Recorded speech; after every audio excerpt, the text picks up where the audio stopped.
Bonjour, bienvenue à tous. Merci de nous retrouver pour ce nouveau rendez-vous ici depuis l'aire d'autoroute d'Ambrossum. Et oui, TV Sud se délocalise à l'occasion de cette première grande transhumance de l'été. Il y a beaucoup de voitures qui sont en train de passer là un petit peu plus loin, mais ici on a l'impression d'être ailleurs. On a des cigales, on a de l'espace, regardez, on a un péage d'autoroute aussi à l'image. Mais nous avons par exemple Jean Kahn derrière moi. Ça va, Jean? Oui, je suis prêt à passer un moment avec vous, avec des amis qui viennent de s'arrêter pour se détendre. Vous venez d'où, madame? Chambéry. De Chambéry. Et vous êtes parti à quelle heure? Vers 5h30, 6h. 5h30, 6h. Et là, on fait un petit pique-nique. Alors, il y a le petit chat aussi qui est là. Comment il s'appelle? Le gros chat. Chippy, elle s'appelle. Chippy. Eh ben voilà, ça commence Chippy, bien. ah bah oui. Chippy. En faites pas votre Chippy, vous. Et monsieur, vous allez où alors? Argelès-sur-Mer. Argelès-sur-Mer. Est-ce que je peux avoir un petit morceau de salami quand même pour commencer là, parce que c'est un petit salami. Voilà, donc vous voyez, on est bien. Escroc, j'ai les œufs, j'ai le salami. Il va leur piquer leur tomate. On peut avoir l'œuf aussi? Voilà, non, madame, résistez. Tout va bien. Non, ne l'écoutez pas, il va vous piquer votre 4 heures là. Et on voilà, boit de l'eau. vous avez compris, nous sommes sur une des étapes estivales de Vinci Autoroute, installée ici pour la détente des vacanciers qui conduisent, qui font une route difficile. Il fait chaud, ça va, il y a quand même un peu d'air, mais il y a beaucoup de circulation. On en parlera tout à l'heure, notamment avec nos amis de Vinci Radio, parce que effectivement, il y a des bouchons, il y a quelques bouchons ce samedi 12 juillet. Mais alors, ce que je vous propose tout de suite, c'est de s'intéresser à l'avenir.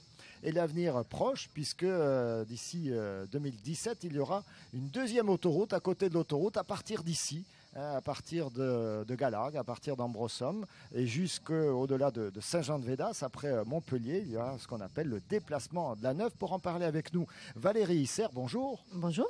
Merci d'avoir pris votre samedi pour venir nous rejoindre ici sur le plateau de TV Sud. Vous êtes directrice territoriale adjointe sur le département de l'Hérault de Pôle emploi.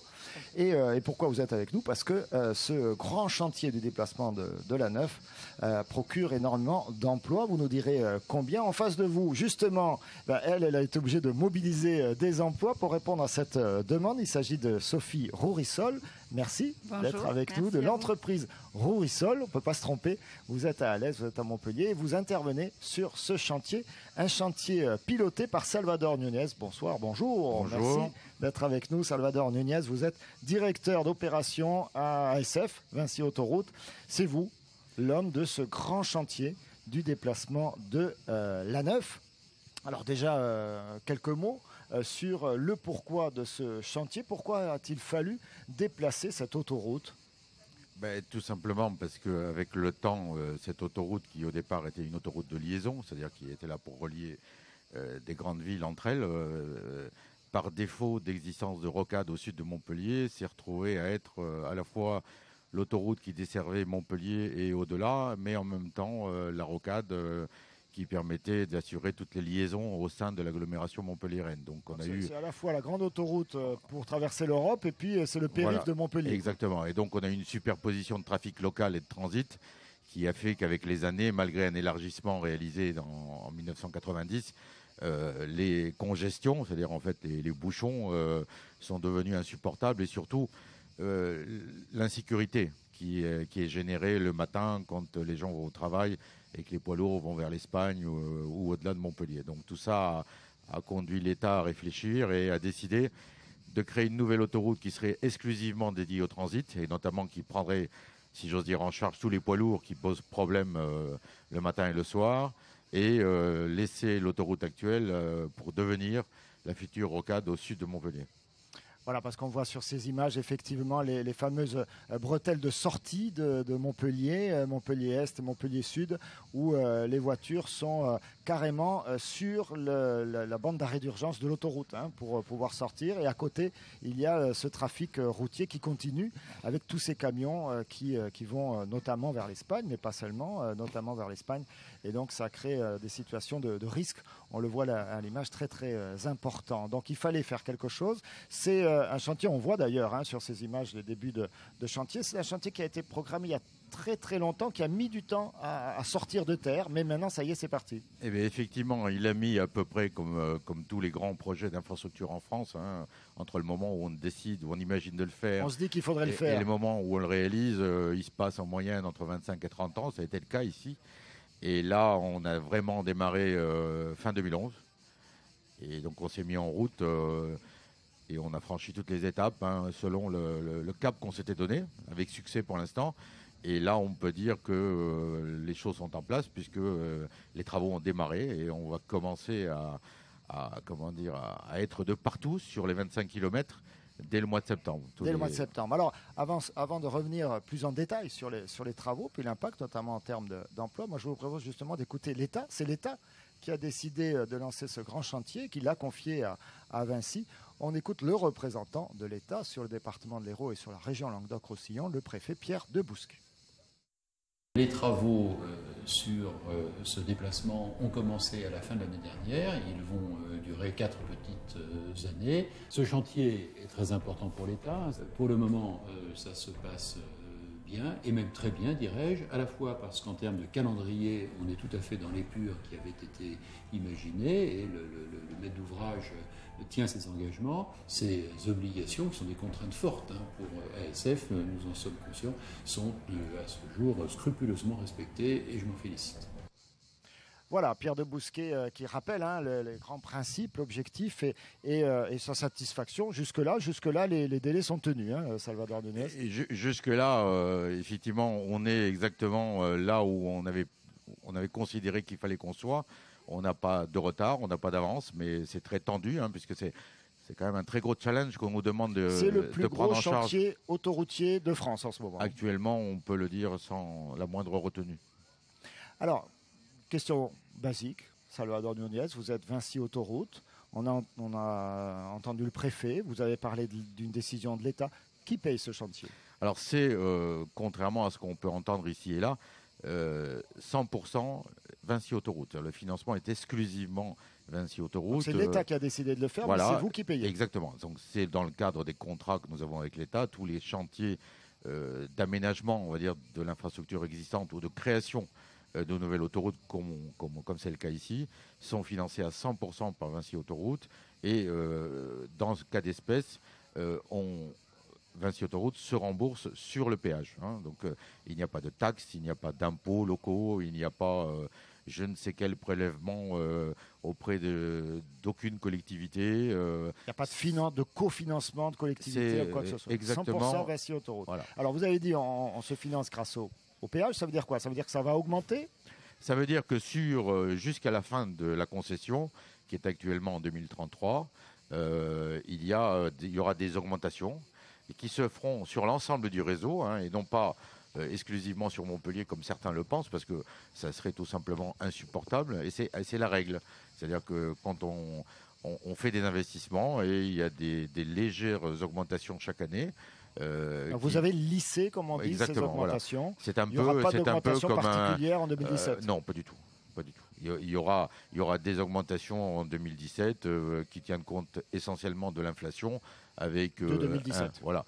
Mais avec des légères peut-être augmentations qui tiennent compte de l'investissement, mais ça sera des choses, on va dire, qui sont de la même importance que ce qu'on a année après année. Aujourd'hui, j'en profite, je vous ai sur ce plateau, vous constatez que si vous augmentez, il y a une baisse du trafic, c'est ça? Vous avez déjà constaté ça? Alors, écoutez, le trafic d'une manière générale, depuis bientôt 4 ans, voire 5 ans, est soit stagnant pour ce qui concerne les véhicules de tourisme, soit en baisse pour ce qui concerne les poids lourds. Mais donc ça, c'est clairement un effet de la crise. C'est essentiellement dû, j'allais dire strictement dû à la crise. Il y a à la fois la crise économique qu'on connaît, il y a la hausse des carburants qui joue beaucoup sur le fait que les gens aient envie de prendre l'autoroute. Et c'est sûr que si les péages venaient à augmenter de manière inconsidérée, ça serait un frein à l'utilisation de l'autoroute. Mais donc on observe donc un espèce de maintien du trafic de tourisme, mais il ne faut pas évidemment que les tarifs augmentent de manière substantielle, parce que sinon ça serait insupportable. Ça ferait chuter encore plus le trafic, bien sûr. Alors, est-ce qu'il y a une adhésion ici à ce chantier? Il y a eu des débats avant son lancement. Visiblement, oui, vous avez fait un sondage il y a quelques mois avec l'Institut TNS Sofres et les chiffres sont clairs, 74% des sondés sont favorables au projet. Ça monte même à 83% quand on interroge les utilisateurs fréquents. Beaucoup de gens, la majorité des gens ont entendu parler de ce projet. 80% des sondés estiment que c'est une bonne chose pour les habitants de l'agglomération de Montpellier. Vous faites un gros effort de communication autour de ce chantier.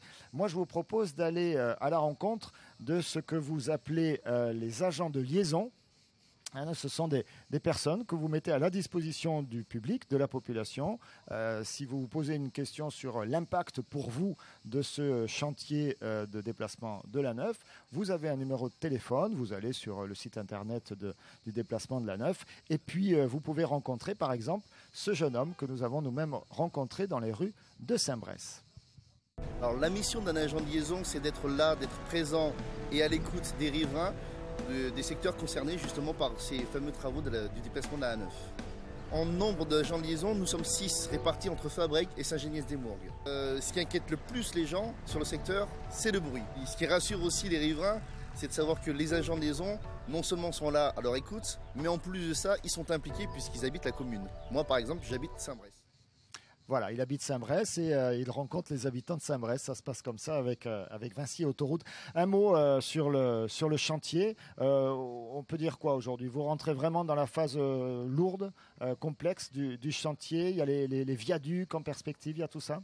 Là, on est arrivé sur la fin des travaux dits préparatoires qui ont commencé en octobre 2013 et sur le début des gros travaux. Il y a 3 ouvrages d'art, 3 ponts qui sont en cours de construction. Il y en aura 60 au total. 60 au total, ce qui montre l'importance du chantier, sa difficulté, parce que vous avez en gros un pont petit, moyen ou grand tous les 500 mètres sur une autoroute normale. C'est ce qui coûte le plus cher, non, les ouvrages d'art? Effectivement, plus vous avez d'ouvrages d'art, plus vous avez d'écrans anti-bruit, plus ça coûte cher. Mais vous en avez beaucoup parce que le milieu est périurbain, voire urbain, donc on croise toujours une route, un chemin, un boulevard. Donc, c'est ce qui justifie, si j'ose dire, le nombre élevé d'ouvrages d'art. Mais on est sur la fin du préparatoire et on a commencé le gros des travaux. Et ça va prendre un rythme de croisière qui va monter en puissance dès septembre.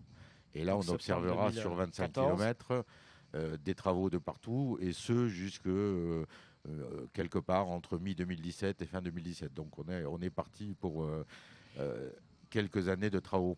Et tout ça en s'efforçant de ne pas gêner évidemment le trafic actuel. Et c'est le nombre d'années de travaux qu'on a est dû à la difficulté du chantier et à la nécessité, pour ne pas dire l'obligation qu'on a, qui est de minimiser l'impact à la fois sur l'autoroute, mais aussi en milieu urbain et périurbain, parce qu'on ne peut pas se permettre de produire, on va dire, des effets trop négatifs ou négatifs tout court sur la vie de l'agglomération montpelliéraine et la vie de l'autoroute. La circulation, elle est dense, évidemment, sur Montpellier. Et puis, il ne faut pas déranger les vacanciers, surtout quand ils se reposent, les vacanciers, n'est-ce pas, cher Jean Kahn? C'est très important de faire une petite pause. Et donc là, moi, j'étais épuisé. Et regardez, j'ai une future cliente de Vinci Autoroute qui est là. Elle est déjà cliente. Elle a quel âge? Elle a 7 semaines. 7 semaines, elle se prénomme Enora. Enora, qui prend son petit biberon. Regardez là sur l'aire d'autoroute, c'est pas sympa. Et vous allez où? On va dans les Pyrénées. Dans les Pyrénées, tranquillement. Donc on fait une petite sieste ensemble. Voilà, c'est quelque chose qui se fait. Ça va, toi? Oui. Ah ben voilà, tu vois, elle parle déjà. Et on fait une grosse bise à Enora. Valérie Isser, je me tourne vers vous. Qui dit gros chantier dit emploi. Justement, là-dessus, comment ça se passe? Vous en êtes où? Il y a des dizaines, des centaines d'emplois? Vous nous donnez quelques chiffres? Oui, des centaines, on va dire. Aujourd'hui, oui, effectivement, là, ça a commencé on commence à rentrer dans l'emploi. Bon, M. Nunez l'a dit, le gros des chantiers commencera qu'en septembre. Mais aujourd'hui, on est né à 136 postes créés directs sur le chantier et une bonne vingtaine sur les sous-traitants. Donc 156 emplois créés, c'est important. Et ça va monter en régime. Et ça va monter en régime, bien sûr. Ce qu'il faut remarquer sur ces emplois, c'est que ce sont des emplois très divers, puisqu'on en va de l'assistante de direction au topographe, au géomètre, au conducteur d'engin, bien évidemment, parce que ça, on s'y attend, le coffreur, un grand nombre d'emplois très divers et très professionnels. Alors, ce qu'il faut savoir, c'est que aujourd'hui, sur un chantier, il y a les gens que l'on voit, ils sont sur le chantier, mais derrière, dans les bureaux d'études, il y a beaucoup de monde également.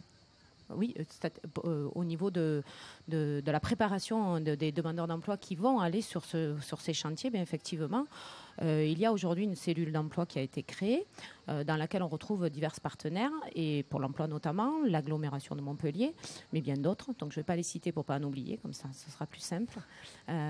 Pour nous, pour l'emploi, nous on s'attache à qualifier les fichiers de demandeurs d'emploi pour pouvoir répondre au plus près du besoin de l'entreprise lorsqu'elle déclenche son besoin d'emploi. Alors justement, si on est demandeur d'emploi, comment on fait si on veut travailler sur le chantier de la Neuf? Il y a cette cellule spécialisée, comment on la trouve, comment on la contacte? Beaucoup l'ont déjà trouvé puisqu'on a plus de 2000 candidatures directes sur la cellule. Donc cette cellule, elle se trouve à Montpellier, rue du Mas des Brousses, très proche d'Odysseum. On peut s'y rendre donc en tramway. Mais on peut également déposer ces candidatures sur la boîte mail qui a été mise en place. Donc je peux donner peut-être l'adresse. Bien sûr. Donc grand chantier tout attaché au pluriel. 34300@pôle-emploi.fr. Toutes ces candidatures sont analysées. On fait un rapprochement, bien entendu, puisque vous avez vu que les profils sont très divers avec les demandes des employeurs et on voit et on travaille pour adapter au mieux le profil du demandeur d'emploi aux besoins en lien avec la région sur des formations qui sont en cours aujourd'hui, mais également qui vont débuter aussi en septembre pour conducteurs de super lourds. On a aussi des formations financées directement par Pôle emploi sur la sécurité sur les chantiers. Donc, et il y a encore des postes à pourvoir. Et il y a encore des postes en pourvoir, oui, effectivement. Aujourd'hui, tout à fait se rapprocher de vous. Tout à fait, parce qu'il y en a aujourd'hui qui sont en cours, mais il va y en avoir, comme l'a dit M. Nunez, un grand nombre à partir de septembre, puisque c'est les plus gros travaux qui vont commencer, donc potentiellement les plus gros générateurs d'emplois. Donc aujourd'hui, on a 8 postes qui ne sont pas encore pourvus, 6 en prévisible. Si vous nous écoutez. Oui, voilà, si vous nous écoutez, il y a un poste d'assistante, il y a un poste de conducteur d'engin, il y a des postes de manœuvre, de sécurité, enfin, c'est très divers. Il y a de quoi faire. Alors justement, on en profite, on a une entreprise avec nous, avec Sophie Rourissol. Si elle doit recruter, comment fait-elle? Elle fait directement ou elle passe par vous? Alors, elle va passer par nous parce que M. Nunez a eu un engagement fort moral, je vais dire, parce que ce n'est pas contractualisé, de mettre en œuvre des clauses d'insertion sur ce chantier. Donc, l'entreprise Rourissol va me contacter et en lien avec Nathalie Gabodin, qui est la personne qui s'occupe opérationnellement par l'emploi de la mise en œuvre des clauses. Et pas que, parce qu'il peut y avoir des emplois directs aussi qui ne sont pas en lien avec la clause qui sont créés. Donc on travaillera ensemble sur le profil et on conseillera au mieux pour avoir des publics éligibles, soit à la clause, soit pour pouvoir un poste non éligible à la clause. Sophie Rourissol, un mot sur votre entreprise. Vous êtes une entreprise familiale d'Alès. Tout à fait. Et nous avons également un dépôt sur la ville de Montpellier. Nous sommes à peu près une 60aine de personnes. On est une entreprise familiale qui a été créée en 1969 et nous travaillons dans le Gard et dans l'Hérault. Et il y a quelques mois, nous avons répondu à cet appel d'offres pour le dédoublement de la Neuf sur 2 bâtiments. Celui de Montpellier. Votre spécialité, c'est le bâtiment, vous. Oui, le bâtiment gros œuvre. Donc il y a besoin de gens du bâtiment, même sur un chantier comme celui-là, où on voit surtout des terrassements du bitume. Tout à fait, parce qu'il y a 2 bâtiments sur lesquels nous avons répondu sur 2 gares de péage qui sont Montpellier 2 et Baillargues. Et nous avons mis toute notre passion dans cet appel d'offres. Et avec grand plaisir, nous avons reçu une note positive pour nous donner ces 2 chantiers. Donc, vous avez été surpris, oui, tout à fait. L'entreprise, parce que on l'a préparé un peu l'émission et visiblement, vous et votre père, vous co-dirigez l'entreprise, vous disiez, mais moi je ne m'attendais pas à ce qu'un grand groupe comme Vinci, alors c'est Vinci Autoroute, c'est Vinci, c'est pas la même chose, mais confie comme ça une PME locale un chantier aussi important. Tout à fait, c'est pour ça que je remercie M. Nunez et les ASF. Non, c'est que vous aviez un bon dossier. D'avoir choisi une entreprise locale et une PME pour ces travaux et de nous faire confiance. Salvador Nunez, Vinci, mais attention de ne pas mélanger. Il y a le Vinci Autoroute, c'est vous, et puis après il y a Vinci qui fait des travaux publics, des bâtiments, c'est autre chose. Oui, bien sûr. Nous on est avant tout un maître d'ouvrage, et exclusivement maître d'ouvrage. On n'est en rien entrepreneur. Il y a effectivement une branche construction dans le groupe Vinci, mais on ne mélange absolument pas les genres. Et d'ailleurs, on procède à des appels d'offres et souvent, on a la réaction que vient d'avoir l'entreprise de Ruissol, c'est que les gens pensent qu'on donne les travaux aux gens de Vinci Construction. Absolument pas. En tant que maître d'ouvrage, on consulte, on respecte la consultation et on est ravis que ce soit une entreprise gardoise qui l'ait emporté, puisqu'il n'y a pas de raison qu'elle ne sache pas faire aussi bien qu'une autre entreprise. Et d'ailleurs, sur le chantier, on a une diversité d'entreprises qui représentent à peu près tous les grands groupes et toutes les entreprises de la région. Donc c'est la preuve que les travaux sont dédiés avant tout à ceux qui remettent les meilleures offres. Voilà, les meilleures offres. Combien de personnes vous allez mobiliser sur le chantier, vous ? Une trentaine de personnes par bâtiment. Trentaine, hein ? Oui. Avec en plus les clauses d'insertion qui sont à peu près égales à 1000 heures par projet. Et puis peut-être ce premier pied à l'étrier avec Vinci Autoroute pour faire d'autres chantiers à l'avenir un petit peu plus loin. Il y a un gros chantier du côté de la frontière espagnole, j'ai cru comprendre également. Oui, je suis aussi responsable de l'élargissement de l'autoroute A9 entre Perpignan et l'Espagne. Alors là, c'est un chantier qui est en cours de réalisation. On a mis en service la section Perpignan Nord, Perpignan Sud l'année dernière. Là, on attaque la deuxième qui va jusqu'au Boulou.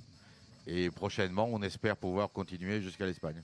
Jusqu'à l'Espagne, c'est en préparation. Alors, dire quand même, en profiter, il nous reste quelques minutes, Salvador Nunez, dire qu'effectivement, il y avait cet objectif de doublement de la 9, de déplacement de la 9 pour fluidifier le trafic, mais c'est aussi l'occasion de rafraîchir, de remettre aux normes cette autoroute, parce qu'effectivement, elle date des années 70 et dans ces années-là, on ne faisait pas les autoroutes de la même façon qu'aujourd'hui, notamment en termes de gestion de l'eau, des ruissellements des eaux ou de protection acoustique. Alors effectivement, l'engagement de l'État au travers de sa décision de réaliser ce déplacement a été et de requalifier d'un point de vue environnemental l'ensemble de la section. C'est-à-dire à la fois l'autoroute nouvelle, mais ça c'est les obligations réglementaires nouvelles, et l'autoroute existante. Donc effectivement, si j'ose dire, la décision qui a été prise et les travaux qui seront réalisés feront que, à la fois sur l'autoroute nouvelle, mais surtout sur l'autoroute existante, c'est celle qui deviendra la future rocade, on mettra en place des écrans anti-bruit et des dispositifs qui feront que toutes les eaux qui ruissellent sur ces autoroutes seront recueillies dans des bassins de traitement et rejetées dans le milieu naturel après avoir été traitées. Donc c'est-à-dire qu'il y aura une amélioration très notable, on va dire, de la situation et de l'impact de l'autoroute A9. Alors regardez, lui, je ne sais pas s'il a encore beaucoup d'impact, mais je sais qu'il est quelque part avec nous. C'est Jean Kahn. Oui, Où êtes-vous, cher Jean ? Je suis là, comme toujours, je me promène un petit peu partout. Et vous savez que... Est-ce que vous avez votre badge ? Oui. Vous avez le badge. Oui, j'ai le badge. C'est important, parce que... Le badge télépéage, oui, c'est très pratique. C'est bien. Alors voilà, c'était juste une question, pour dire, prenez votre badge, parce que vous avez tous les renseignements ici également sur cette aire d'autoroute d'Ambrosum. Voilà, vous faites bien. Alors moi je rappelle donc un site internet très important, www.déplacement-a9.fr pour avoir toutes les informations et vous avez également énormément de documentation. Voilà, j'en ai avec moi. Si le vent ne me fait pas envoler tout ça, voilà la lettre régulière de la 9 à 9 Montpellier au quotidien, édité par Vinci Autoroute. Il y a eu tous ces documents également, surtout le travail préalable de fouilles, etc. Un chantier, je vous le disais, parmi les plus importants, le plus important en tout cas, chantier autoroutier en France en ce moment. Merci beaucoup, mesdames. On va vous libérer pour ce week-end. Vous allez pouvoir profiter de ce long week-end et du 14 juillet. Salvador Nunez, lui, reste sur le pont, parce que quand on est sur les autoroutes, le week-end du 14 juillet, on est sur le pont. Restez avec nous, on se retrouve pour un deuxième plateau. On va découvrir et faire le tour avec l'inénarrable Jean Kahn de cette étape estivale de Vinci Autoroute, ici depuis le site d'Ambrosum. A tout de suite.